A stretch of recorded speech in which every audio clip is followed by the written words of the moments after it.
One of the things that I'm concerned about at the moment is the increasing psychosis risk that some people are experiencing when they interact with these AIs. Because they've become so human-like, so good at conversation, they have great memory, they're clearly very smart and very knowledgeable, it's quite easy to slip into the illusion that this is the equivalent of having a real interaction with a human. And if we take that a few steps further, there's a few significant capabilities that are coming down the line.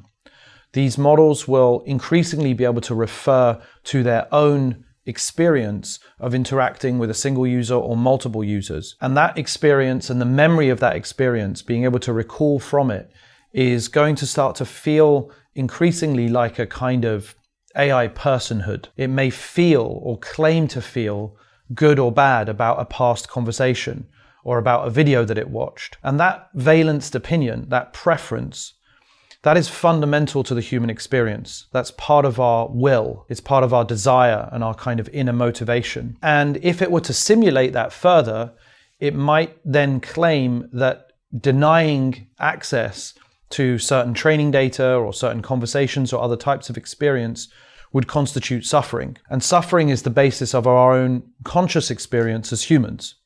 In fact, it's actually the basis of our own legal personhood and our rights-based framework as an entire species. So this is something I'm very concerned about, because fundamentally these models do not experience in the way that biological beings do. They don't suffer in the way that we do.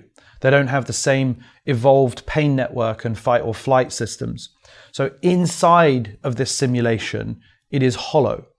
Outside, it is simulating all the hallmarks of something that appears to be just like you or I, a conscious being, and therefore deserving of our moral consideration. And this is going to be a very fine line for us to navigate, because the appearance of consciousness, or what I've been calling seemingly conscious AI, is definitely something that many people in the field, in open source and in big labs using APIs, are going to build, because we want things that are more and more human-like, more and more effective, seamless, without friction, smooth, capable, etc. And it's something that we should be very cautious about, in fact, very skeptical of, because I think it'll be very difficult to disentangle what is real and not real.